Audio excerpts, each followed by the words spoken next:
Bismillahirrahmanirrahim. Assalamualaikum warahmatullahi wabarakatuh. Waalaikumsalam warahmatullahi wabarakatuh. Wassalamu ala asrofil anbiya wal mursalin wa ala alihi wa sahbihi ajmain. Asyhadu an la ilaha illallah wa asyhadu anna Muhammadan abduhu wa rasulullah nabi abada. Baik, Bapak Ibu sekalian, pertama mari kita panjatkan puji dan syukur kepada Allah Subhanahu wa taala yang sudah mempertemukan kita di kajian terakhir Pakar Bekam. Ya, tak terasa sudah 12 pertemuan hari ini yang terakhir. Setelah kemarin juga yang pakar herbalnya selesai juga. Kali ini kita akan bersama dengan narasumber Dr. Meti Elvina dan juga moderator kita Dr. Inu Martanti. Tak lupa senantiasa salawat serta salam panjatkan kehadirat junjungan kita Nabi Muhammad SAW pada keluarganya, dan insya Allah kita termasuk kepada sebagai pengikut beliau yang tetap istiqomah hingga akhir hayat nanti. Baik, Bapak Ibu sekalian, tanpa berpanjang kata karena waktu juga sudah berjalan, kita mulai saja kegiatan kita dengan membaca basmalah. Bismillahirrahmanirrahim. Seperti biasa, untuk kelancaran kegiatan kita, mohon selain narasumber dan moderator untuk mematikan mic dan kameranya. Baik, saya serahkan selanjutnya kepada Dr. Ina untuk memandu acara ini. Silakan Dr. Ina. Baik, terima kasih banyak Mas Dwi atas waktunya. Assalamualaikum warahmatullahi wabarakatuh, teman-teman semua. Bismillahirrahmanirrahim. Alhamdulillahirabbil alamin. Wa bihi nasta'in ala umuri dunya waddin. Assalatu wassalamu ala asrofil anbiya'i wal mursalin wa ala alihi wa ashabihi ajma'in. Asyhadu an la ilaha illallah wahdahu la syarikalah wa asyhadu anna Muhammadan abduhu wa rasuluh. Rabbi shrah li sadri wa yassir li amri wahlul 'uqdatam min lisani yafqahu qawli. Amma ba'du. Puji dan syukur kehadirat Allah Subhanahu wa taala yang siang ini ya, berarti siang ini walaupun mendung, alhamdulillah kita semua masih senantiasa diberikan kesempatan waktu untuk menimba ilmu ya. Insya Allah kita semua dimudahkan jalannya menuju surga, dan atas semua nikmat iman, nikmat sehat, insya Allah kita semuanya sehat jasmani rohani, sehat reproduksi. Nah ini di hari ini ya, sehat secara emosional, sehat secara spiritual ya. Insya Allah kita semuanya mendapatkan keberkahannya dengan menuntut ilmu. Dan tak lupa juga kita sholawat dan salam kita haturkan kepada Nabi kita Nabi Muhammad SAW beserta keluarga dan para sahabat beliau. Insya Allah kita semua yang hadir di sini mendapatkan syafaat di akhir kiamat kelak. Alhamdulillah ya, segala puji dan syukur kita pada hari ini kedatangan tamu yang luar biasa ya, pakar bekam yang insya Allah ya pendidikannya itu banyak sekali, yang orangnya cantik sekali, tawadu ya, Masya Allah. Ini kita kedatangan seorang dokter ya, Dr. Meti Elvina ya, spesialis obstetri ginekologi yaitu OBGYN. Beliau menyelesaikan pendidikan beliau sekarang tinggal sudah di Palangkaraya ya dok, tadinya di Papua, Manokwari, Masya Allah jauh. Mikirnya, aduh ini gimana nih nanti internetnya gitu ya. Tapi alhamdulillah beliau saat ini lagi di Jakarta, dan besok insya Allah offline di Bekasi. Nah sayang sekali dok, padahal saya rumahnya di Bekasi, pengen banget ya. Cuman karena saya juga harus ngisi di Bogor, mohon maaf. Dokter Meti S1-nya sampai 2 kali. Jadi ada yang ekonomi UI dan ada yang kedokteran Unpad ya. Kemudian beliau S2-nya di Sumatera Utara Medan, kemudian spesialisnya ya dari USU juga ginekologi, dan kemudian di Oxford juga, Masya Allah ya dok, di Oxford juga. Kemudian beliau adalah S3-nya untuk biologi MIPA Brawijaya Malang, kemudian S3-nya sampai 2 kali ya. Nah, pendidikan doktoral by research biologi molekuler reproduksi. Masya Allah, ini dari USU juga. Baik, untuk semuanya dokter ini sangat banyak ya pengalaman kerja dan beliau sangat aktif ya. Silakan dokter untuk dipersilakan. Tafadhol dok untuk itu mungkin dari tafadhol dok. Tafadhol. Jazakillah khairan katsiran, Dr. Ina, Masya Allah, Tabarakallah. Tetap sebagai hamba Allah, saya tetap al-fakir. Saya teragitasi untuk menuntut ilmu, tak lain dan tak bukan untuk dapat mengenal kebesaran Allah dan dapat untuk bersharing dengan para sahabat dan menambah keimanan. Semakin kita bangga bahwa ilmu apapun atas muka dunia tentunya dari sisi Allah dan harus kita manfaatkan. Jadi profesi saya yang utama adalah sebagai ibu rumah tangga. Jadi saya banyak tidak membuat saya banyak di luar rumah. Ya insya Allah kemanapun suami saya bertugas dari Aceh sampai dan beliau. Ya. Alhamdulillah karena ibu tempatnya di rumah, jadi saya termasuk penganut berkarya dari dalam rumah. Insya Allah itulah menjadi motivasi kita bagi para wanita. Hari ini kita bersharing tentang bekam dan kesehatan reproduksi juga. Semoga Allah ridhoi, Allah fahamkan kita. Saya tidak menggurui teman-teman semua, sahabat semua tentunya sudah para praktisi bekam lebih dulu dari saya. Saya hanya orang yang ingin mengulik ada apa sains di balik bekam. Ya, baik. Salawat dan salam kepada Rasulullah Sallallahu Alaihi Wasallam, Nabi besar kita. Allahumma sholli ala Sayyidina Muhammad wa ala ali Sayyidina Muhammad. Rabbi shrah li sadri wa yassir li amri wahlul 'uqdatam min lisani yafqahu qawli. Alhamdulillah ya kepada para panitia semuanya, Dokter Ine saya belum pernah bertemu tapi insya Allah hati terasa dekat ya dok. Insya Allah saya juga banyak belajar dari Dokter Ine. Saya insya Allah nanti para sahabat yang di Bekasi saya mengisi 2 tempat di rumah Quran Bunda Aisyah. Ada guru saya Umi Yusdiana di sana dan juga dengan guru saya juga Ustadz Faris Beki. Kami sama-sama dari Jambi ya, beliau Ustadz Faris Beki yang selalu mengisi di Trans 7 ya setiap subuh. Bunda Aisyah yang di mana, dok? Bunda Yang Aisyah di Galaksi. saya Galaksi ya benar. Oh ya Masya Allah. Ingat Dekat ibu-ibu banget di tuh sana. padahal sama rumah saya. Iya, jadi ibu-ibu di sana punya satu Islamic Health Academy. Waktu itu saya gagas bersama sahabat saya, guru saya Dr. Jadul Akbar waktu itu di tahun sebelum pandemi 2019. Jadi di sana isinya adalah seorang ibu-ibu penggiat sehat rumah tangga. Jadi mau dibangkitkan lagi kali itu di sana, insya Allah secara offline. Katanya lebih teragitasi semangat kalau saya hadir di sana, kata Iya, betul guru-guru banget, dan betul sahabat banget. di sana. Beda. Baik, saya mulai, saya Share tidak screen. menggurui. Kita share screen ya. Saya minta izin bisa diizinkan. Ya, alhamdulillah. Baik. Semoga terlihat ya Dokter Ine, walaupun saya ini agak sedikit bentuk slide saya agak beda tapi Oh iya. apa Nggak bisa namanya dilebarin lagi nggak bisa ya dok? iya nanti coba saya suruh anak saya ini memang nih kalau udah zaman-zaman old ini perlu diupdate ilmu-ilmu yang sifat Betul. digital. Sama-sama saya. Oke.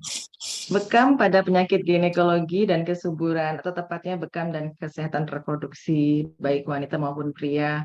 Jadi ada apa di balik ikhtiar kita berbekam? Mari kita ulas, bismillah.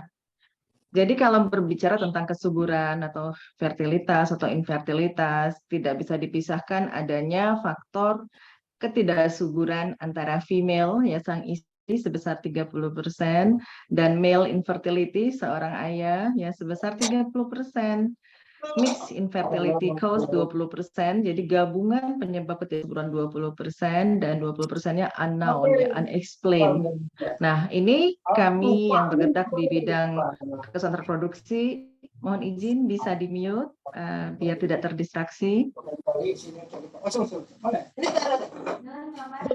Iya. Ya, baik, terima kasih. Jadi mari sama-sama kita cari tahu selama praktik kedokteran obstetrik ginekologi bahwa infertilitas dalam hal yang sifatnya jasadiah ya, karena terlepas dari sifatnya itu adalah atas izin Allah, karena kadang-kadang saya mengulik problem yang sifatnya jasmani tentang infertilitas, bayi tabung 3 kali gagal, kemudian bertawakal Allah mengubah yang namanya akidah, ya ibadah, dan hal-hal yang sifatnya muamalah. Allah izinkan ada sahabat saya usia 43 tahun hamil tanpa ikhtiar bayi tabung. Padahal 3 kali sebelumnya dengan bayi tabung gagal. Jadi saya tidak hanya mendikotomi bahwa infertilitas adalah faktor ini saja. Ini hanya faktor yang sifatnya lebih kepada saintifik saja. Insya Allah kita yang berakidah Islam bahwa segala sesuatu terjadi karena izin Allah. Jadi mari kita bahas ini secuil dari infertilitas yang difaktorkan dari ayah dan ibu yang tadi 50-50 lah gitu ya.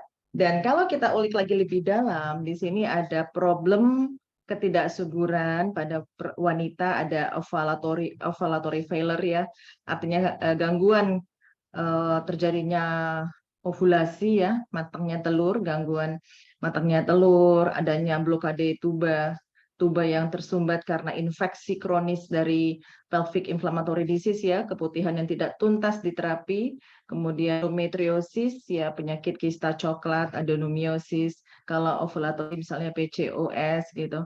Nah, kemudian sperma problem, dan hampir sekitar 75% ini adalah problem yang disebut hormon ya. Tubal damage tidak hormon, tapi bisa juga ya gangguan kinetik dari silia bulu getar tuba karena hormon juga. Jadi hari ini saya akan menyoroti adalah gangguan infertilitas ketidaksuburan karena faktor hormonal. Nah, 5 penyakit ginekologi yang menjadi problem ketidaksuburan pada pasangan yang saya soroti dari kaum wanita ya. Di sini adanya nyeri haid hebat. Menore ini berhubungan dengan adanya penyakit endometriosis ya, kemudian ada juga adenomiosis. Kemudian ada kista ovarium dan juga PCOS, polycystic ovarian syndrome atau disease, dan juga infeksi saluran kemih maupun saluran ginekologis. Nah, problem 5 besar inilah yang menjadi penyebab physically terjadinya infertilitas pada wanita. Nah, mari kita sama-sama sorotin apa sih gejalanya pada wanita-wanita yang menderita penyakit 5 besar tadi. Jadi kalau misalnya seorang wanita didiagnosis SPOG, ibu menderita endometriosis. Apa sih endometriosis? Rahim itu ada 3 lapis. Yang pertama adalah endometrium, lapisan tengah disebut myometrium atau otot, lapisan luarnya disebut perimetrium. Nah, kalau disebut endometriosis, endometrium ini secara sunnatullah harus lurus setiap bulan, harus lepas ya, seiring dengan siklus haid terjadi darah haid. Luruhnya dinding endometrium ya yang keluar bersama keluarnya darah haid.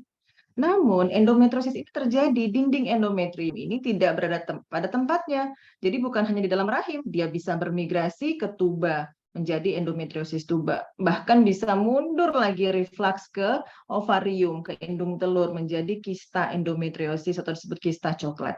Jadi selama dia masih haid, ya terus aja bertumpuk-tumpuk darah di situ, sehingga tidak bisa keluar lewat jalan ya liang kemaluan, ya tertumpuk menjadi membesar. Akhirnya kalau dia merembes sampai ke lapisan kedua rahim menjadi adenomiosis,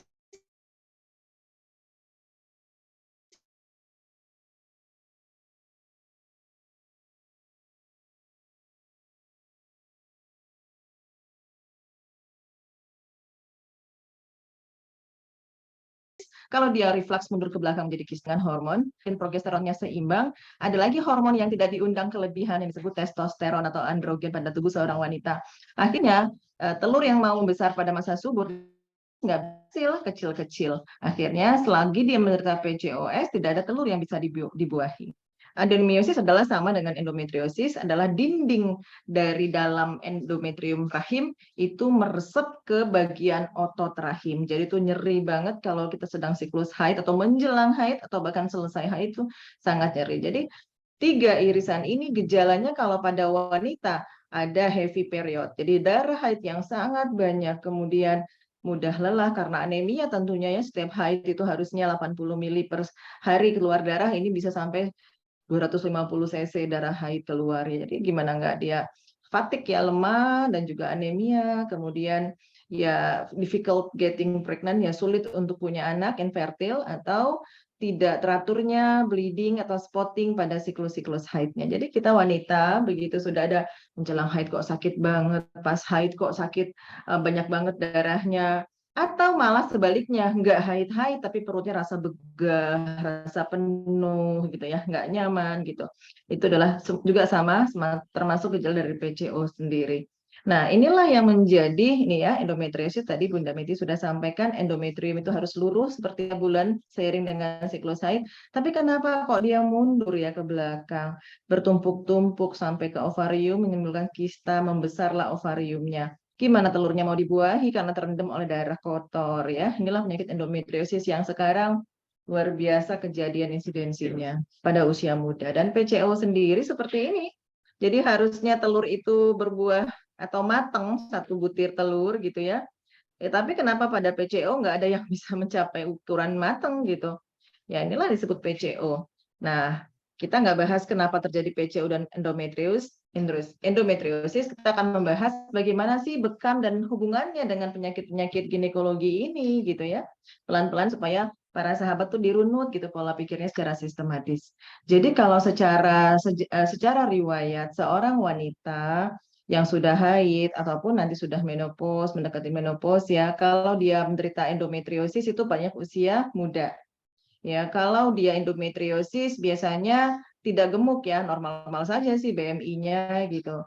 Nah, kemudian hormon-hormonnya malah estrogen yang tinggi ya, higher estrogen, dan juga ini ya apa namanya, beta insulinnya malah resisten ya, jadi gulanya tinggi. Ini kalau pada PCO insulin resistennya tinggi.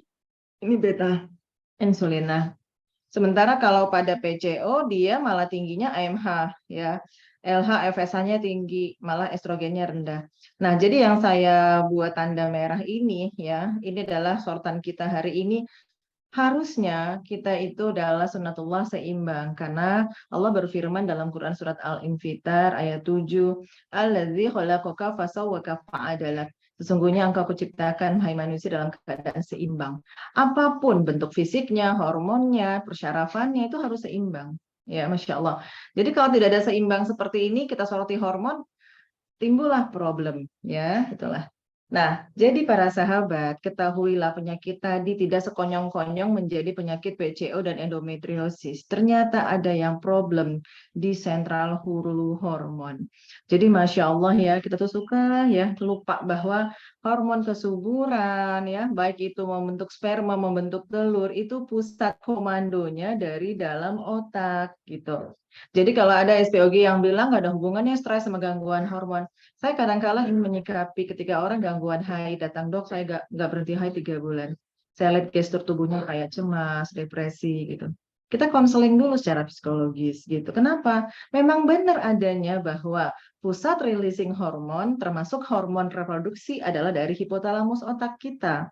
Yang kemudian turun ke hipofisis ya, hipofisis adalah pituitary bahasa Inggrisnya, juga dalam otak. Mereka lah yang menyuruh ya hormon itu keluar, si gonadotrophic releasing hormone, untuk diedarkan ke seluruh darah melalui impuls-impuls saraf. Sampailah reseptornya nanti ada di testis menghasilkan sperma, testosteron, dan sampailah di ovarium atau indung telur menghasilkan folikel matang dan menghasilkan estrogen. Keseimbangan estrogen progesteron inilah yang membuat kita bisa untuk menjadi subur. Tapi ingat, ketika otak kita sudah rusak, impuls-impuls di otaknya sudah korsleting, pasti di bawahnya blunder.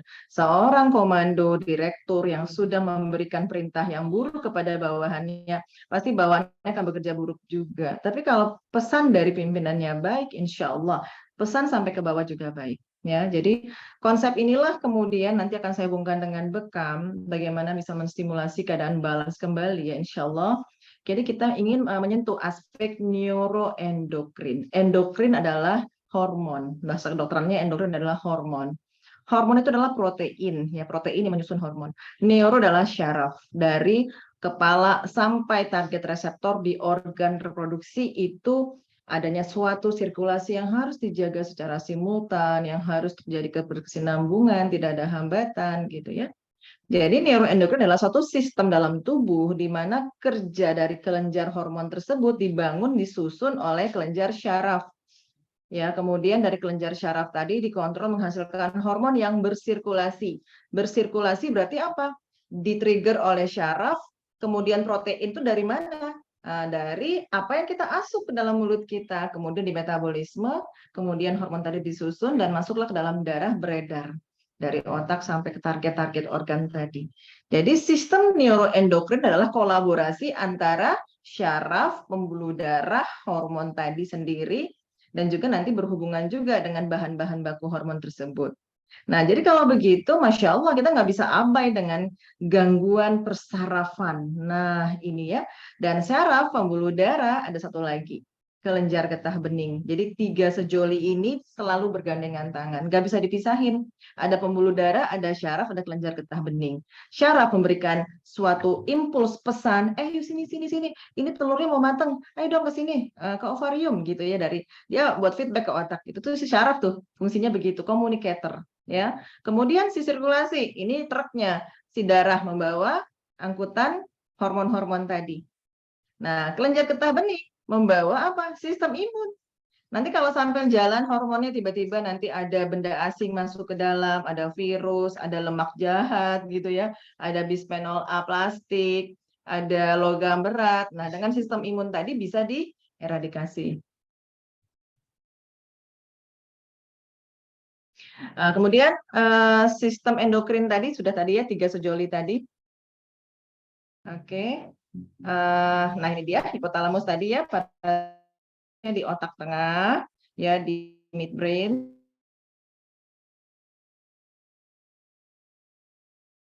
Hipotalamus internal hormon, hipofisis di bawah di karena saya di bidang obstetrik ginekologi.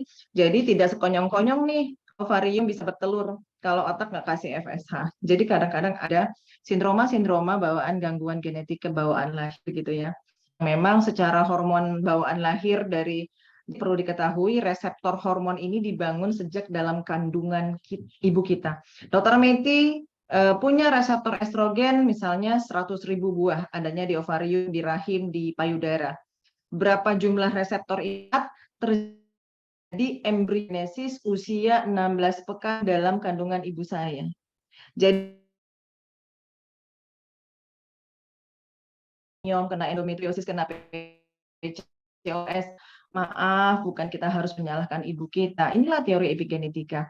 Ada sesuatu yang di hulunya tidak terkontrol sehingga reseptornya kebanyakan dibawain kepada sang buah hati. Apakah reseptor bisa diubah? Tidak, itu sudah sunatullah terjadi seperti itu. Jadi bagi orang-orang yang punya riwayat history taking dari keluarganya ada riwayat tumor, kista, tumor payudara, kanker, kita harus segera berbenah. Saya punya reseptor penangkap hormon berlebihan di tubuh saya dari nenek saya, tante saya, bibi saya. Kalau begitu saya harus minimalisir makanan yang cenderung akan membangun hormon tersebut. Ya, jadi hormon tadi tidak bisa dilepaskan dari pembuluh darah juga kelenjar getah bening. Nah, ini dia. Jadi dari otak tadi dia akan berjalan hormon yang disebut tadi apa? Gonadotropic releasing hormone, hormon gonad yang menghasilkan follicle stimulating hormone.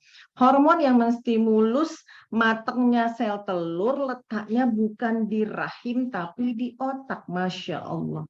Ya, otak yang ditinggikan Allah letaknya di tubuh dan kita sujudkan serendah-rendahnya ketika kita sholat, mohon Allah agar isi otak kita ini terus Allah jaga ya, dari pendengaran impulsnya diberi yang baik, dari penglihatan juga, dari hirupan juga, dari asupan makanan, dari tubuh kita ini ya, kulit kita nanti yang berhubungan dengan bekam, semua impuls-impuls baik di mana direkam, semua sentral direkam dalam otak.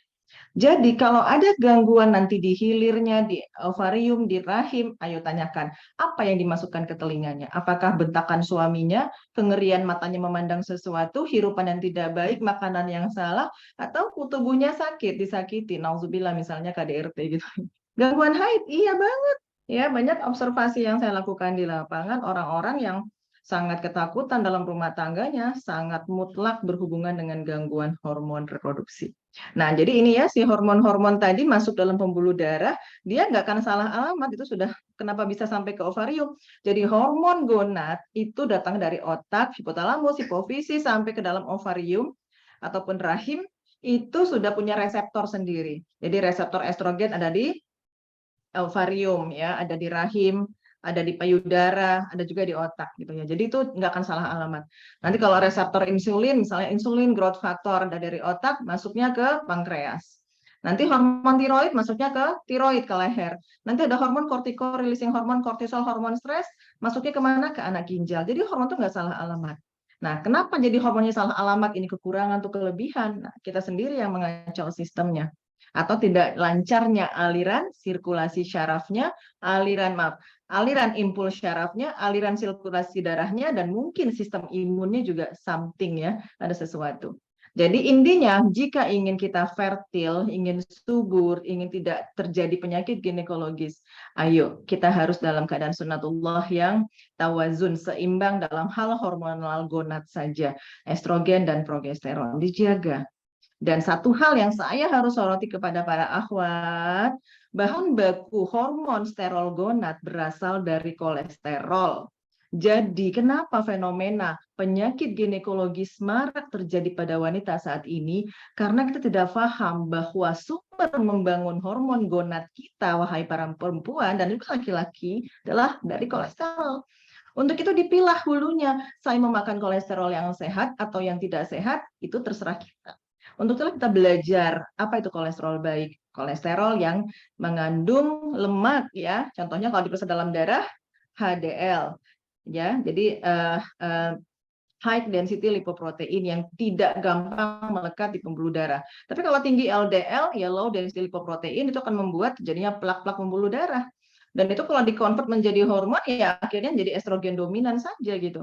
Jadi harus kita sekarang gampang kok, tinggal browsing saja apa ya, misalnya healthy fat gitu, ntar keluar misalnya lemak tidak jenuh, misalnya kita makan yang mengandung omega 3, omega 6, omega 9 ya, mengandung EPA, DHA, itu Masya Allah dari sumber makanan seperti kita makan ikan, terus makan minyak-minyakan dari nabati, dari biji-bijian, minyak alpukat, misalnya minyak VCO, minyak zaitun, apalagi itu lemak baik, silahkan dikonsumsi gitu ya. Tapi kalau suatu lemak, ini prinsip satu kolesterol, suatu lemak yang dipanaskan itu akan mudah menjadi lemak jenuh atau jadi proses peroksidasi lemak. Inilah lemak yang tidak baik yang menumpuk di tubuh. Nanti kalau masuk ke dalam tubuh metabolisme lemaknya terganggu. Akhirnya nanti terjadi bisa fatty liver, bisa estrogen dominan, progesteronnya rendah, dan macam-macam. Itu pada wanita. Kalau pada pria, gampangnya sih jadinya mudah kena penumpukan LDL di pembuluh darah, jadi rigid ya, pembuluh darahnya jadi aterosklerosis, nyumbat di jantung jadi penyakit jantung koroner, nyumbat di otak jadi stroke iskemik, nyumbat di ginjal jadi hipertensi hipertensi kronis. Nah, estrogen dominan tadi adalah tidak boleh terjadi. Kenapa? Karena estrogen itu harus seimbang dengan progesteron. Jadi kalau kita analogikan bahwa when in balance, progesteron is the ice, penyejuk yang akan memadamkan api estrogen. Nah, kita itu nggak mungkin nggak punya estrogen. Kita harus punya estrogen karena dengan bantuan estrogen kulit jadi mulus, dengan bantuan estrogen kita jadi terawat nih tulang belulang, sendi-sendi karena estrogen berhubungan dengan absorpsi kalsium dan vitamin D ya. Tapi kalau kelebihan estrogen akan jadi api. Kenapa? Tingginya estrogen akan meningkatkan apa? Ya, when progesteron turun, estrogennya dominan akan meningkatkan kerja insulin. Insulin dari mana? Pankreas. Kalau insulinnya berlebih-lebihan lama-lama habis, apa yang terjadi? Resistensi insulin, gula darahnya beredar dalam tubuh menjadi tinggi. Akhirnya kena diabetes mellitus. Dan ini pada wanita, pada ginekologis, manifestasinya penyakit PCO. Karena hobinya makan manis, minuman manis. Sekarang kekinian ya, minuman-minuman gitu ya. Karbohidrat. Karena menghindari gula, tapi ternyata karbohidrat yang banyak dimakan dari roti, tepung, gula, aduh ditumpuk nggak pernah gerak lagi ya. Nah jadi intinya hormon balance yang kita butuhkan berarti adanya keseimbangan kerja dari syaraf, dari otak sampai organ reproduksi, termasuk testis pria, hormonnya sama saja. Kemudian bahan bakunya sendiri yang diasup, kemudian sirkulasi darahnya lancar, dan kemudian sistem imunitasnya mendukung kelenjar getah beningnya. Ya, nah inilah makanya nggak bisa dipisahkan kenapa orang gangguan fertilitas, karena ketika testosteron, estrogen, progesteron, hormon di ginekologis atau di reproduksi, tiba-tiba ada gangguan tiroid jadi hipertiroid atau hipotiroid, tiba-tiba ada sakit resistensi insulin, diabetes mellitus, atau tiba-tiba ada stres yang berlebih-lebihan, ini tidak bisa dilepas dari hubungan satu sama lain. Jadi kalau ingin membuat orang menjadi subur, satu-satu diurai. Ibu stres kah? Ibu stres nggak ketemu suami? Ibu pernah nggak dirangkul bapak? Atau malah dicuekin? Atau ibu LDR sama suami? Ibu, oh ini obesitas. Ayah juga obesitas. Hobinya makan karbo ya. Hobinya makan gula manis-manis ya. Oh iya itu ada hipertiroid. Oh ada hipotiroid. Nah ini harus dikoreksi. Nggak bisa sekonyong-konyong hanya terapi hormon, pil oral kombinasi untuk membuat estrogennya turun, progesteronnya naik. Nggak bisa. Inilah tubuh. Nggak bisa dipandang kayak bengkel mobil. Rusak mesinnya, karburator yang mobil lama gitu diganti yang baru, udah selesai. Nggak bisa. Tubuh ini saling berhubungan. Ya, tidak bisa dipandang hanya satu, jadi harus menjadi satu seperti holistik. Nah, oke, kita akan bahas estrogen dominan tadi ya, luar biasa penyakitnya. Kalau sampai ketidakseimbangan terjadi pada hormon ginekologis, maka ini yang terjadi. Insomnia, nggak bisa tidur, penyakit premenstrual syndrome, jadi menjelang haid itu pokoknya uring-uringan ya, marah-marah, terus benar-benar nggak bisa mikir, kegemukan, berubah moodnya, kadang baik, kadang marah. Kemudian penyakit fibroadenoma mame, tumor payudara, payudaranya nyeri, ya. Kemudian fibroid adalah mioma uteri, perutnya buncit, perutnya merasa begah, endometriosis, gampang cemas, depresi, mudah lelah. Pokoknya ya Allah nih, kalau ketinggian estrogen, progesteron rendah begini deh. Nah ini ya segala stage usia perempuan. Kalau dia pada usia adolescence ya, ada usia-usia baru remaja, ketinggian estrogen, anak-anak yang gampang, maaf ya, ibu-ibu yang punya anak umur 9 tahun tuh, udah haid, ibu, itu sudah pertanda anaknya hiperestrogen ya, ayo segera diubah tuh asupan lemaknya bagaimana ya. Jangan dibilang, ih bagus udah haid di umur 7 tahun. Ya hati-hati, ini menjadi warning buat kita. Yang anaknya gampang migrain, masih kecil udah gampang migrain ya. Kemudian haidnya lebih banyak, kemudian nyeri haid, kemudian berjerawat ya. Pada usia-usia dewasa, endometriosis, penyakit PCO, gangguan haid, ada kista ovarium, kegemukan, tumor payudara. Pada saat hamil, perutnya sakit terus, mudah lelah, mual, muntah berlebihan, sakit kepala. Nah, hati-hati nih. Orang-orang yang mual muntah saat hamil, maaf, saya bukan berbagi saja, saya 7 kali hamil. Kenapa saya 7 kali hamil? Karena saya tidak punya gejala apa-apa saat hamil muda. Jadi nggak tahu hamil gitu. Masya Allah, Alhamdulillah. Tapi ada yang 3 bulan terkapar, nggak bisa makan, nggak bisa minum. Ini di hulunya barangkali terjadi imbalance hormon ginekologis yang harus diselesaikan. Ya, jadi ada baiknya seorang yang baru menikah hormonnya. Jangan sampai terjadi kekurangan makan saat usia 1000 hari pertama kehidupan anak kita, nanti problem stunting melanda pada anak cucu kita, nauzubillah. Nah, pada menopause juga hati-hati.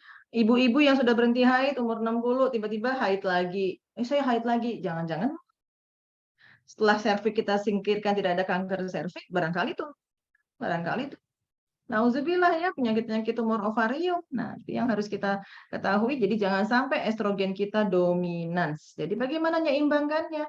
Inilah kita ketemu. Ya sama nih PCO juga demikian. PCO adalah penyakit most common hormonal. Jadi penyakit tadi endometriosis, miom, tumor. Penyakit PCO adalah related dengan hormonal disorder. Baik yang usia muda maupun usia tua, yang akan kalau pada usia reproduksi menjadi infertil. Ya, jadi kalau di USG ini yang normal, ada telur yang dominan, ada gradual lah ukurannya, tapi kalau pada orang-orang yang PCO, telurnya sebaya, kecil-kecil sampai begini ya. Kalau dibilang bentet, ini diangkat karena apa ya, mungkin sudah terjadi ovarian hiperstimulasi. Jadi hati-hati ya, apalagi dikasih penyubur-penyubur nih, maaf, mau hamil langsung. Bukannya dia koreksi lifestyle-nya, bukannya dia pergi berbekam, tapi langsung dikasih penyubur. Bengkak-bengkak, akhirnya nanti membulging ovariumnya. Saya pernah menemu ovariumnya menjadi membesar, ukurannya sampai 10 cm, gara-gara sampai 5 siklus penyubur berpindah-pindah dokter tanpa hulunya dia sadar, dia harus merubah apa yang dia makan, atau barangkali dia bisa berbekam mencari solusinya. Nah, jadi kembali lagi tadi si hormon yang luar biasa tadi tidak seimbang, menimbulkan penyakit endometriosis, adenomyosis, mioma, PCOS, itu related dengan hulunya adalah sentral otak hipotalamus yang akan mengeluarkan hormon follicle stimulating hormone, luteinizing hormone, dan terjadi disregulasi hormon tersebut yang bermakna kepada estrogen yang meningkat, insulin meningkat, androgen meningkat, LH meningkat, jadinya infertil. Berarti kalau infertil tidak sekonyong-konyong dikasih penyubur ya Bunda. Benar, kita harus rujuk ke hulunya. Ada apa dengan sentral otak kita? Sistem persyarafan kita. Karena hormon tidak bisa bekerja tanpa ada impuls saraf dan kelenjar getah bening. Kembali lagi tadi ya, masalah-masalah ketidaksuburan, masalah hormon gonad adalah berhubungan dengan apa? Lemak. Jadi, kalau ingin mengkoreksi hormon estrogen progesteron atau estrogen ketinggian, progesteron kerendahan, ayo koreksi di hulunya. Singkirkan semua, gampang kok carinya di googling saja, trans fat, lemak jenuh, keluar gambarnya. Ayah, suamiku, ini stop. Keep out from this house. Jauhkan dari rumah, saya tidak mau makan di meja makan saya ini. Kenapa? Bunda, kata suami, karena nanti akan berhubungan dengan ayah menjadi obesitas. Ya, akan terjadi apa kalau sudah obesitas? Ini dia, terjadi insulin resisten leptin yang membuat terjadinya perubahan dari sperma DNA fragmentasi dan lain-lain yang menyebab subfertil pada seorang pria. Ya, sama. Ya, ini dia hormonal, berhubungan insulin, FSH, LH, gara-gara tadi ada faktor lifestyle-nya yang salah ya. Nah, demikian juga pada wanita juga sama seperti itu ya. Jadi kegemukan related dengan tingginya lemak. Nah, kita akan bahas kembali ke sistem hormon. Jadi jangan dipisahkan otak, hipotalamus, hipofisis, dan hormon gonad atau hormon reproduksi LH, FSH sampai ke ovarium atau sampai ke testis yang berhubungan dengan estrogen progesteron. Bagaimana supaya jarasnya ini lancar ya, ibarat jalan tol tuh nggak macet, nggak blocking gitu, atau nggak rusak jalannya.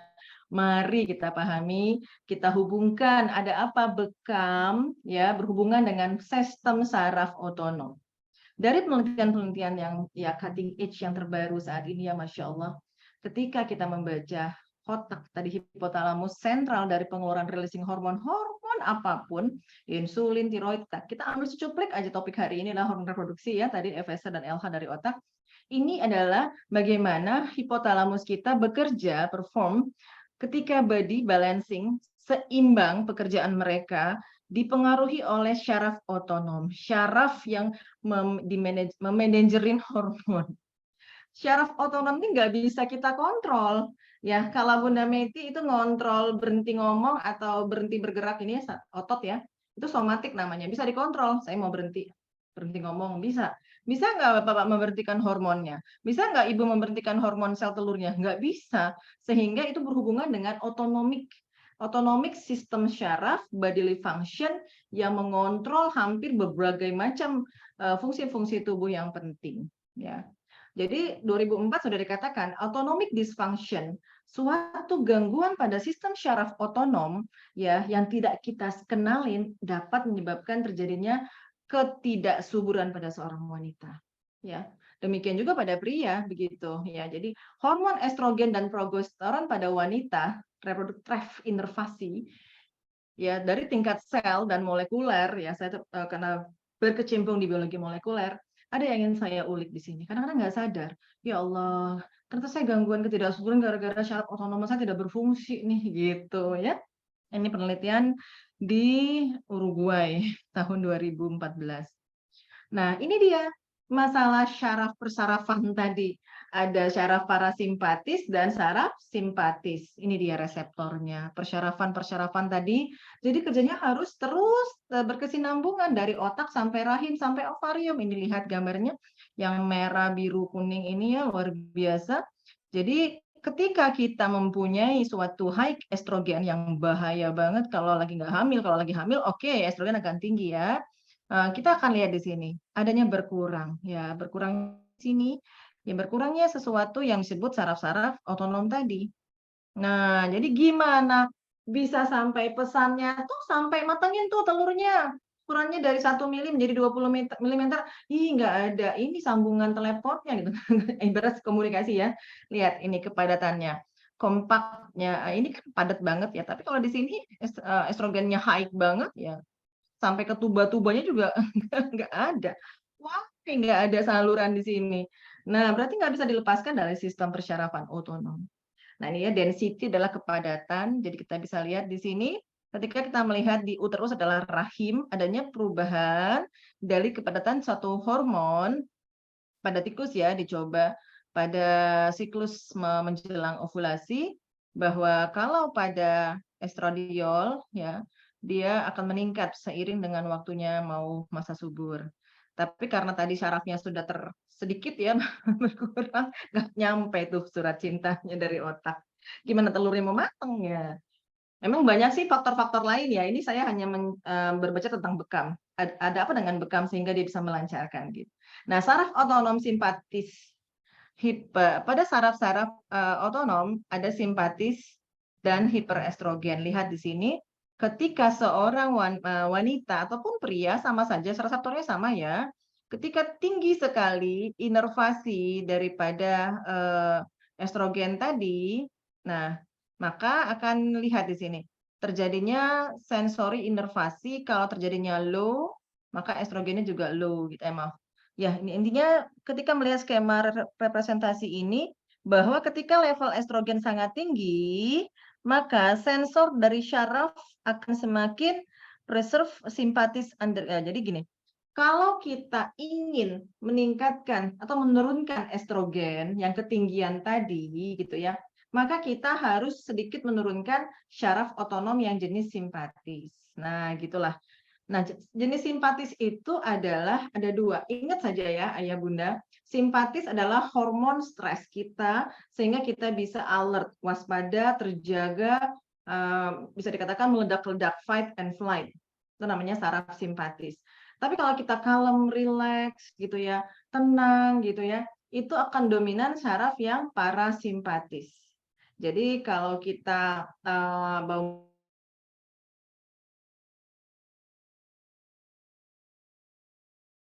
itu parasimpatis yang dominan.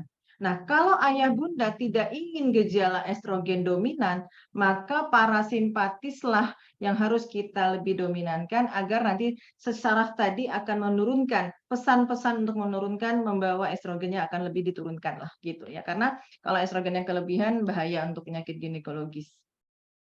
Nah, jadi ini tadi ya sistem syaraf pusat, otonom, saraf simpatis, dan saraf parasimpatis. Kita akan cenderung untuk bisa mengenhance atau mendukung si parasimpatis agar tadi keseimbangan hormon terjadi. Kenapa? Manusia ini akan lebih dominan selama dia hidup, apalagi era sekarang, lebih stresnya. Nah, untuk itulah kita sama-sama yuk bisa mendominasikan modulasi yang parasimpatis agar nanti estrogen yang ketinggian, gara-gara jadi orang yang sering stres gitu ya akan cenderung otomatisasi estrogennya tinggi. Nah, itu hanya belum masalah makan ya, ini masalah stres aja gitu, stres saraf. Jadi hati-hati, stres aja ibu marah-marah, ayah stres di kantor tuh hati-hati, stres pekerjaan pun bisa membuat simpatis dominan dan estrogennya ketinggian. Nah, dengan demikian, kalau sudah stres yang sangat tinggi, gimana kalau simpatis dominan? Simpatis itu hormon yang related adalah adrenalin ataupun kortisol memicu adrenalin. Adrenalin mengecilkan pembuluh darah. Pembuluh darah membawa oksigen jadi berkurang. Pembuluh darah membawa nutrisi, protein, asam amino jadi berkurang. Ya, akhirnya apa? Ya, akhirnya sel-sel yang mau diberi nutrisi nggak terlalu dapat nutrisi yang cukup untuk masuk ke dalam DNA misalnya. Jadi kalau tubuh kita cenderung simpatis yang dominan, estrogennya tinggi, nutrisinya kurang, pembuluh darahnya mengecil. Sirkulasi terhambat, akhirnya jaringan hipoksia. Nah, kemudian ditawarkanlah adanya hijamah di sini. Berbekam sebagai salah satu bukan nanti berbekam tapi makannya tetap aja mie instan, gorengan, tepung, roti, cookies, cake, ya nggak bisa. Kita harus mengubah secara totally ya. Jadi hijamah kita hadirkan sebagai salah satu natural healing untuk bisa membalance hormon yang tadi nggak seimbang. Melalui hijamah cupping terapi ini, insya Allah dari pesan-pesan otak sampai ke target organ rahim dan testis berkesinambungan. Dan begitu manfaat klinis dari banyak tinjauan saintifik, dari bekam, saya menyoroti satu ini ya, saya nggak nyoroti tentang nyeri, tentang yang lain-lain, tidak sendi, tidak detox, tapi saya menyoroti bagaimana meningkatkan fungsi saraf otonom untuk bisa menyeimbangkan saraf simpatis dan parasimpatis adalah manfaat dari bekam. Jadi hari ini hadirnya bekam itu Masya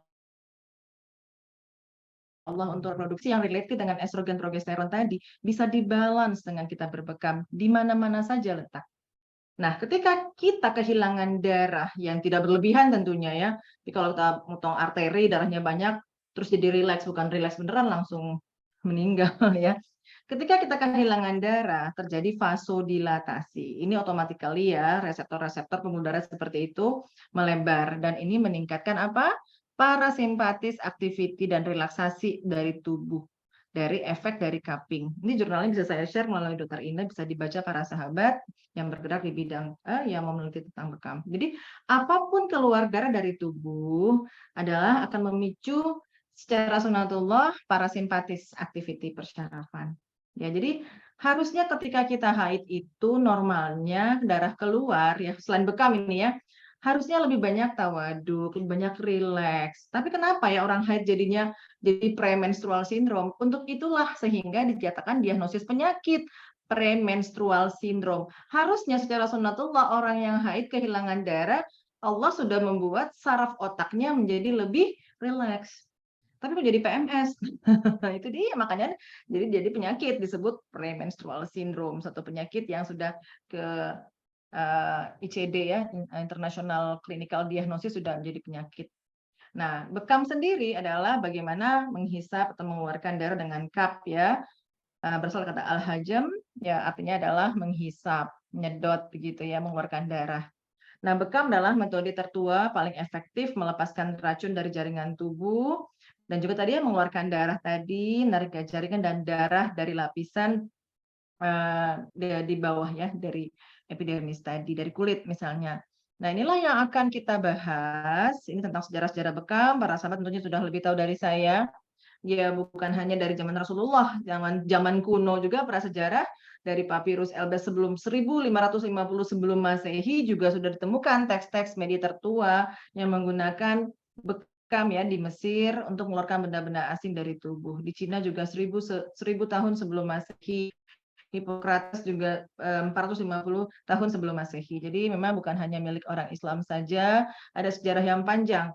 Begitu bekam adalah suatu yang dilakukan untuk pengobatan, ya. Dan di sini Galen juga begitu mengeluarkan racun. Ada lukisan ya yang ditulis di Eropa juga ada di Fortified yang digali menggambarkan instrumen bekam dari kuil di Athena Yunani. Jadi bukan hanya sejarah peradaban Islam, sejarah peradaban Yunani, Romawi, ya Mesir kuno, bahkan sebelum peradaban juga sudah ditemukan bekam seperti ini, ya. Nah, dan dalam Islam sendiri Rasulullah SAW dalam satu hadis sahihnya dalam hadis riwayat Bukhari dari Anas bin Malik mengatakan bahwa sebaik-baiknya terapi adalah berbekam, kata Rasulullah. Pastilah benar. Ini hadis-hadisnya saya kutip dari textbook yang saya baca.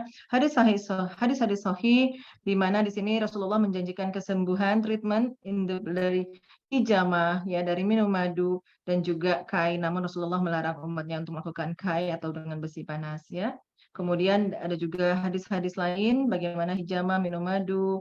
Kemudian ketika dari Abu Hurairah, Rasulullah juga bersabda medical treatment the best-nya adalah hijamah, ya luar biasa.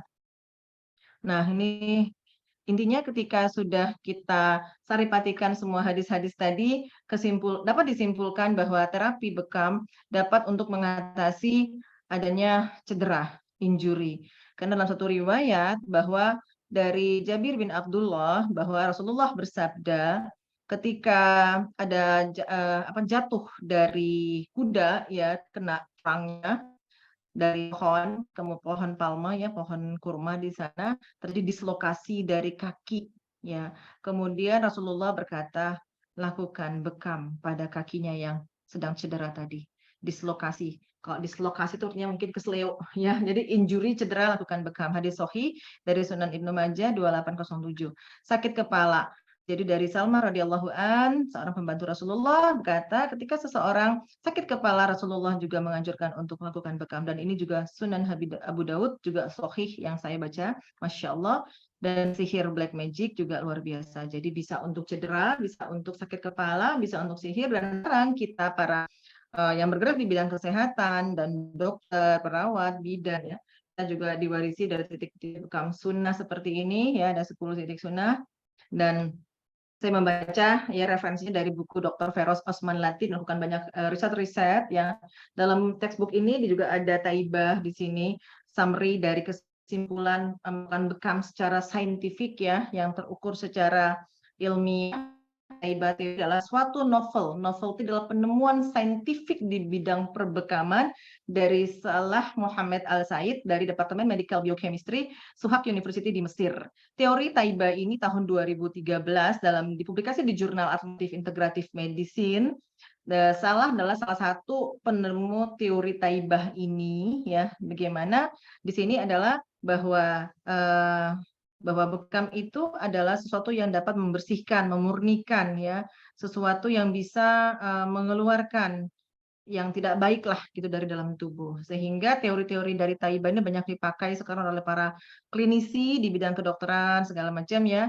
Ada beberapa stage dalam melakukan bekam dari Taibah teori ini. Intinya bagaimana cup dari bekam tadi adalah bagaimana ditempel ke kulit, kemudian disayat dan kemudian dapat mengangkut menyedot ya darah dari yang diinsisi. Jadi bukan ditusuk tapi insisi.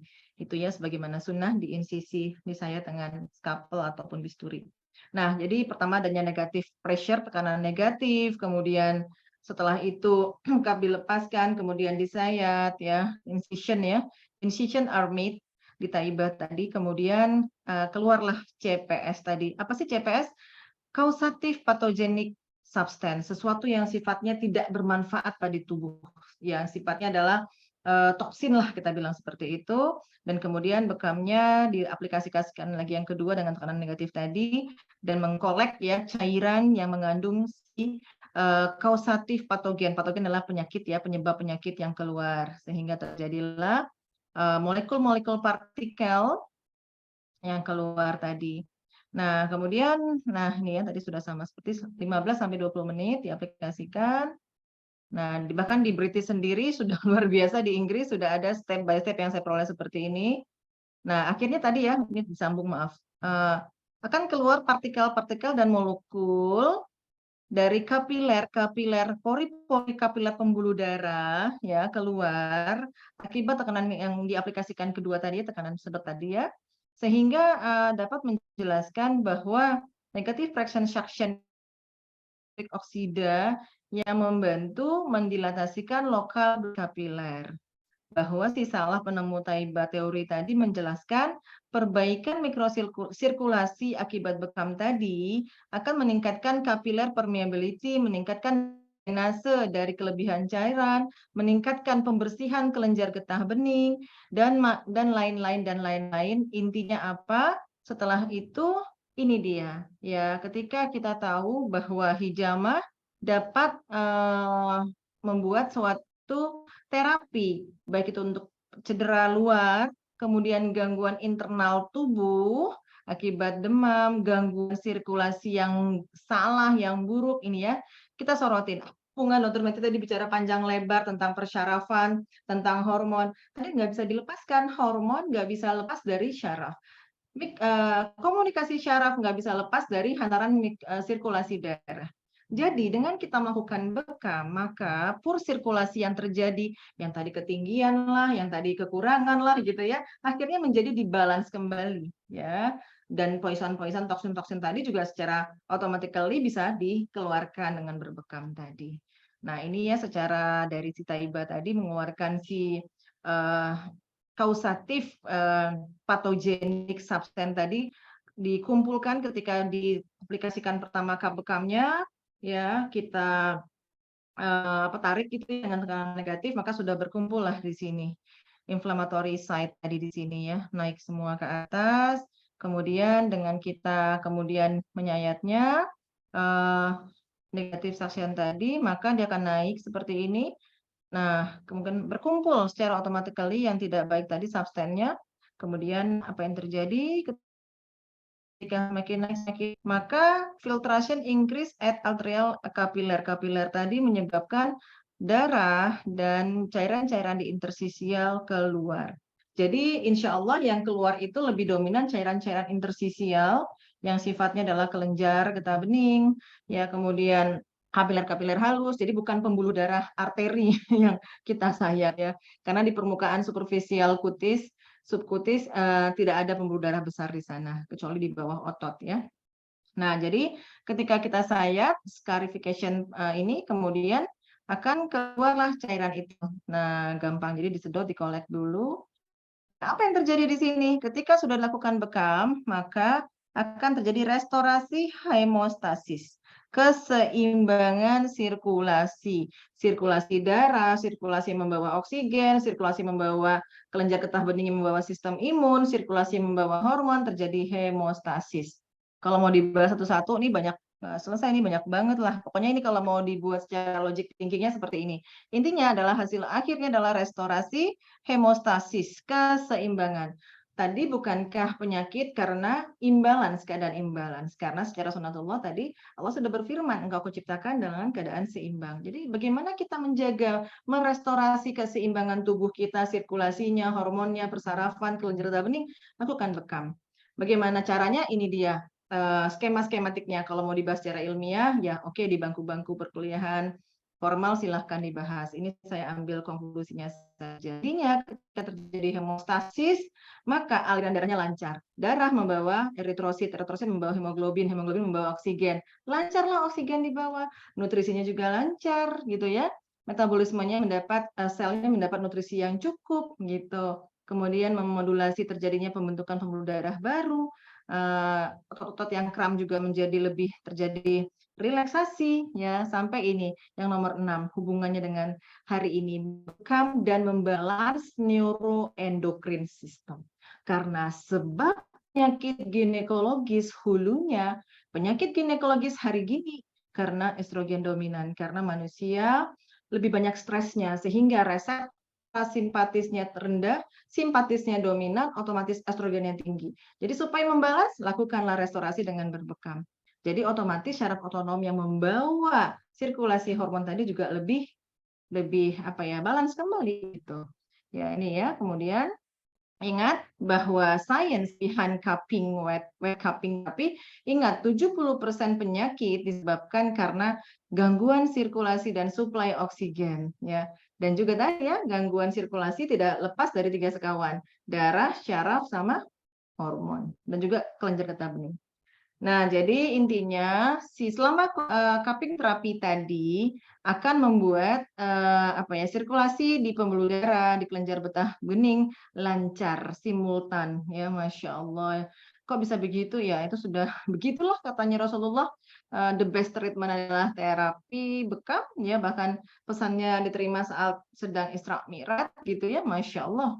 Nah, jadi sistem limpatik adalah juga berhubungan dengan pembuluh darah tadi ya. Nah, sehingga dengan dilakukan bekam, kelebihan cairan atau retensi cairan, keseimbangan cairan di tubuh juga akan terjadi dengan kita melakukan perbekaman tadi. Ini sirkulasi-sirkulasi di seluruh organ tubuh ya, Masya Allah. Nah, bekam sendiri ada bekam kering dan bekam yang basah atau dibuat torehan sehingga keluar darah ya. Dan bekam kering adalah bagaimana vakum dibuat untuk bisa mengangkat ya bagian dari kulit. Ingat di bawah kulit ini juga ada syaraf. Ada impuls-impuls syaraf. Kalaupun tidak mengeluarkan si CPS tadi, ya kausatif patologik substan yang toksin tadi keluar dari tubuh minimalisir, kita menstimulasi. Menstimulasi apa? Persyarafan. Karena dengan persyarafan distimulasi akan menghasilkan banyak hormon kebahagiaan, ketenangan seperti endorfin gitu ya. Itu juga sudah diperoleh. Kalau endorfin sudah melimpah ruah, hormon kebahagiaan sudah banyak di dalam tubuh itu berlimpah, maka apa yang terjadi? Parasimpatis syaraf lebih dominan. Apa itu parasimpatis? Keadaan relaksasi. Otomatisasi ya terjadi balance gitu. Walaupun mungkin tidak optimal, tidak seoptimal kita mengeluarkan darah, tapi dry cupping juga alhamdulillah gitu ya. Jadi itulah kita sudah tahu bagaimana melakukan dry cupping seperti ini, dan dry cupping sendiri juga luar biasa. Kita dapat melihat di sini bahwa terjadinya filtrasi lokal interstitial food, dapat menurunkan nyeri ya, pain, dan dapat juga mengurangi perlengketan-perlengketan ya, adanya inflamasi itu bisa diturunkan peradangan-peradangan. Nah, jadi ada bekam kering itu secara yang permukaannya tidak terlalu dalam, ada yang dalam atau medium, ada yang sedotannya lebih keras lagi. Dan ini disesuaikan dengan ya usia yang mau dibekam ataupun keadaan penyakit yang dia derita. Jadi jangan langsung tarik sangat tinggi gitu ya, tapi ya bisa ada weak, yang light ya, yang ringan ataupun yang medium. Jadi yang medium ini bisa dilakukan kepada anak-anak yang di atas 7 tahun. Jadi kalau pada misalnya yang light ini misalnya adalah diaplikasikan kepada tubuh yang misalnya ada kemerahan gitu ya, jangan udah merah ke tembok nama apa namanya kejepit gitu dibekam dalam gitu, jangan. Disarankan untuk light cupping karena sudah inflamasi di sana, cukuplah memberikan sentuhan sedikit saja, tidak membuat malah inflamasinya lebih banyak gitu ya. Dan ini disarankan juga untuk anak-anak di bawah usia 7 tahun. Nah, tapi kalau yang bekamnya strong adalah bagaimana draining teknik ini kuat ya, boleh dilakukan 5 sampai 10 menit dalam setiap sesi, bisa sampai 20 menit, dan ini juga untuk orang-orang yang barangkali tidak ada lesi kemerahan pada kulitnya. Ya, seperti ini. Nah, juga bisa ditambah uap dari masakan herbal-herbal, ini saya dapat dari beberapa textbook. Jadi membekam kering tapi dicampur sama uap. Mungkin ada di sana uap-uap. Misalnya apa ya? Kita mau sekalian menterapi, misalnya ada kulitnya ada jamur gitu ya. Kan kita tahu bahwa lengkuas salah satu herbal mengobatin jamur atau panu. Bisa tuh masak lengkuas, uapnya ditangkap sedikit langsung dibekamkan kepada kulit yang berjamur, bisa saja ya, supaya masuklah ekstrak dari bahan-bahan aktif, senyawa-senyawa kompleks dari si lengkuas tadi. Belum sih, itu masih ide saya, siapa tahu mau meneliti silahkan saja ya. Kemudian pakai air juga bisa. Nah, ini letaknya di mana? Bisa di punggung ya, bisa juga di bagian perut. Nah, khusus untuk yang bisa di kaki, tapak kaki, di betis, untuk reproduksi saya ambil beberapa dari beberapa textbook dan penelitian yang sudah valid ya. Ini ada satu penelitian bagaimana bekam basah untuk laki yang infertil tahun 2019. Ternyata di penelitian tersebut karena laki-laki tersebut adalah obesitas ya, dan gangguan diabetik ya, glukosanya tidak terkontrol. Dengan melakukan bekam, kemudian 92,5% terjadi penurunan dari gula darah levelnya. Jadi Masya Allah, dan ini juga bisa menterapi untuk orang-orang yang obesitas, resistensi insulin, hipertensi, dan intoleransi glukosa. Kemudian bagaimana untuk kehamilan? Di sini dari clinical manual hijama terapi selama kehamilan, baby atau janin butuh banget aliran nutrisi yang dibawa oleh darah sampai ke dalam plasenta dan janin dalam kandungan dalam rahim, in the womb of the mother. Sehingga sehingga ketika kita lakukan bekam tidak sangat dikontraindikasikan, sehingga hijama pada stage kehamilan dianggap dianggap tidak baik ya, karena apa? Mengurangi darah dari sang ibu sehingga nanti nutrisi bisa tidak sampai optimal kepada janin. Bahkan Allah sendiri, seorang ibu hamil dijaga tidak boleh darah setetes pun keluar selama dia hamil. Itu kalau kita pakai logik, Allah selama hamil wanita engkau jaga tidak haid. Kalaupun dia keluar darah ada komplikasi, mungkin ari-arinya di bawah atau adanya robekan dalam plasenta dan lain-lain. Nah, jadi kalau sampai kita membuat perdarahan pada wanita hamil, persatuan dari VIGO ya, International Obstetric Gynecology, mengkontraindikasikan hijamah pada kehamilan. Untuk itu saya tidak berani berbicara ketika hamil menggunakan bekam basah. Namun ketika kita bicara tentang bekam kering, insya Allah ya, bahkan ini sangat hati-hati ya, di Fakultas Kedokteran Universitas Brawijaya ya, Fakultas Medicine Brawijaya Malang di tahun 2019, dry cup dalam tekanan darah preeklamsi pada ibu yang postpartum. Jadi ibu-ibu hamil yang preeklamsi, postpartumnya diterapi dengan berbekam. Bahkan hati-hati banget, ini pembimbingnya seorang dokter SPOG. Ya, jadi ini apa namanya ini ya, dilakukan sangat hati-hati. Jadi hasil akhirnya adalah ketika diteliti secara statistik, dry cupping terapi dapat digunakan untuk mengurangi tekanan darah setelah bersalin pada ibu dengan riwayat preeklamsia saat dia hamil. Nah, jadi untuk yang terapi bekam kering silahkan, tidak apa-apa. Tapi pun ini hati-hati banget di Brawijaya, di FK-nya melakukan penelitian pasca bersalin. Nah, jadi kalau Bunda Meti ditanyakan, dok gimana hamil? Saya secara saintifik belum berani melakukannya. Tapi kalau bekam kering silahkan. Dan itu juga masih dipilih masa nifas. Ya, karena penelitian pada ibu hamil itu ethical clearance-nya sangat-sangat berat ya. Oke, nanti kalau ethical clearance-nya nggak dapat, penelitian kita nggak bisa menjadi sesuatu yang dapat menjadi rujukan. Nah, jadi hijama wet cupping pada female infertility juga ini salah satu ya penelitian di Saudi Arabia pada tahun berapa ini? Baru banget ya, 2016 ya. Ini juga ditemukan bahwa hijama bermanfaat pada wanita yang kurang subur untuk mencapai kehamilan. Dan beberapa jurnal ya tahun 2020 lalu ada suatu penelitian bekam basah pada wanita yang PCOS pada bekam dilakukan pada calf muscle, pada betis. Ya, ini bisa menjadi penelitian nih. Yang PCOS ya, ini penelitiannya seperti apa ini Bunda Meti yang tadi Bunda Meti baca. Jadi ada titik yang disebut sakain ini di bekam. Nanti kalau perlu jurnalnya bisa saya share. Bahwa hasil akhirnya adalah konklusinya disadari bahwa wet cupping pada otot betis dapat ditemukan sebagai optional treatment pada PCOS yang barangkali tidak ingin untuk diterapi dengan medisinal obat-obatan hormon ya. Masya Allah, betis bayangkan. Ini perlu digali, ini karena masih tahun 2020 ya, masih baru banget, ini perlu digali otot betisnya kenapa, itu luar biasa, Masya Allah, tabarakallah. Dan 2019 pada laki-laki yang infertil, ini titik-titiknya. Jadi pada laki yang infertil, posterior torso showing point on the skin, dilakukanlah bekam pada titik-titik ini.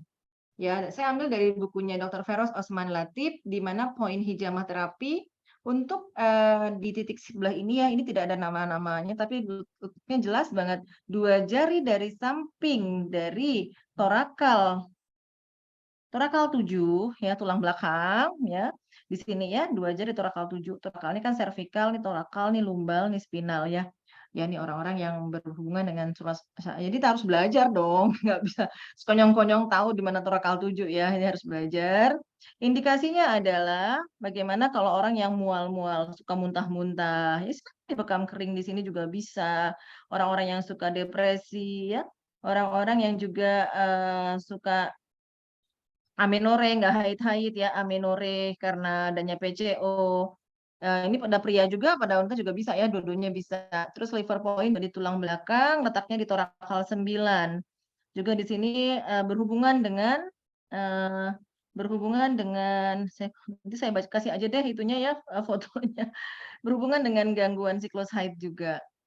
Nah, ini juga di tulang belakang, letaknya di 2 jari dari tulang lumbal 4, kanan kiri dibekam di situ, bekam basah ya.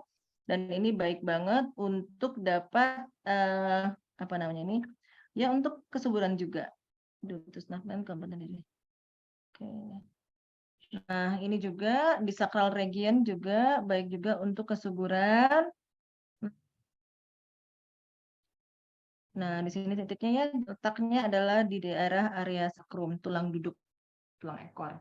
Nah, di bagian depan, silakan di sini titiknya di bagian epigastrium, ulu hati, dan juga di sini, ya, di sini ada gangguan irregular menstruasi, ya, gangguan haid yang nyeri, ya, gangguan fertilitas, keputihan, dan juga ini gangguan ini endometriosis ya, menstrual regulation, gangguan ya haid lah menstrual yang sangat sakit ya, pain, ini juga bisa dilakukan di 2 jari di bawah samping dari tulang iga ke-11. Nah, memang ini anatominya harus kuat banget ya. Ini saya juga baru baca beberapa minggu yang lalu. Nah, kemudian ini juga kalau yang ingin haid para wanita lancar 2 jari, 3 jari dari samping midline dari ini ya, bagian depan. Silahkan ini dilakukan sedikit torehan 3 sampai 5 sayatan ya dengan lancet surgical blade. Ya, sedikit saja. Kemudian yang ini ya di titik kepala 2 ini head summit dan juga bagus banget sunnah point karena apa? Untuk ya tadi namanya sentral hormon syaraf di otak ya, di kepala, jadi distimulasi di bagian atas kepala. Nah, jadi luar biasa. Jadi hari ini kita bisa buat kesimpulan bahwa dengan kita berbekam, kita akan membuat suatu sirkulasi yang baik untuk terjadinya sirkulasi persyarafan, hormonal, aliran darah, sehingga sirkulasi oksigennya lancar, nutrisi yang terbawa juga baik. Nah, tapi bekamnya bagus, titik-titiknya udah tepat, tapi pola hidupnya masih nyampah. Kira-kira bisa nggak? Nggak bisa, akhirnya draw aja. Nyampah, terus makannya kurang sehat, bekamnya iya, yang nggak ada efek gitu. Jadi kita harus holistik, harus integratif kalau ingin sehat. Semuanya harus semua sisi kita benahi gitu, kalau kita belum menjalani kehidupan ini dengan sehat. Nah, untuk sistem imun sendiri sudah terbukti banget bahwa sistem imun juga berhubungan dengan estrogen, progesteron, dan berhubungan dengan adanya peradangan-peradangan. Ya, jadi dengan kita berbekam tadi akan membuat imunitas kita menjadi lebih meningkat, dan ini mungkin barangkali dokter-dokter sebelumnya sudah membahas ya tentang imunitas. Ini nggak usah dibahas lagi. Nah, ini post prosedur setelah berbekam ya antiseptik dan lain-lain. Silahkan dilakukan. Apa yang harus diwaspadai tentu sudah diketahui, kontraindikasi tidak perlu dilakukan bekam pada anak-anak di bawah 3 tahun. Ya, karena apa? Khawatir kalau anak-anak di bawah 3 tahun, darah mereka sedikit, cairan mereka sedikit, ketika terjadi perdarahan, terjadi hemodinamik yang drop, bahaya bisa shock hipovolemik ya, bahaya banget. Jadi demikian yang bisa saya sampaikan, semoga para sahabat paham. Saya mengambil secuplik saja bagaimana saya mencoba untuk mengharmonisasi pekerjaan dari sistem syaraf, hormon, otonom syaraf ya, dan sirkulasi tadi dengan berbekam di titik-titik tertentu, insya Allah akan terjadi keseimbangan syaraf rileks simpatis, parasimpatis, dan saraf stresnya bisa diturunkan sedikit sehingga hormonnya otomatisasi menjadi seimbang juga. Baik, segala yang sempurna datangnya dari Allah, secara kekurangan berasal dari saya pribadi. Billahi taufiq wal hidayah. Assalamualaikum warahmatullahi wabarakatuh. Waalaikumsalam Warahmatullahi wabarakatuh. Masya Allah, Masya Allah.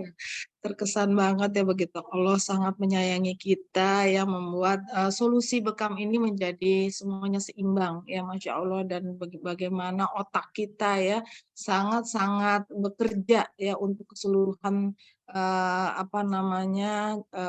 keseimbangan itu di dalam tubuh kita. Dan Masya Allah juga ilmunya Dokter Meti luar biasa ya, Masya Allah. Dan jazakillah khair dokter, mudah-mudahan barokah ilmunya dunia dan akhirat, dan insya Allah dokter senantiasa Amin ya rabbal alamin. dan panjang umur yang barokah.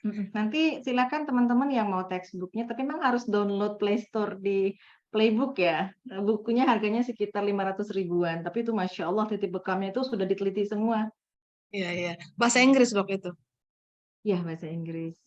Saya buat teman-teman yang berminat, silakan nanti bisa menghubungi panitia dan nanti kita hubungkan kepada dokter. Untuk selanjutnya mungkin yang untuk bertanya langsung ya dok ya.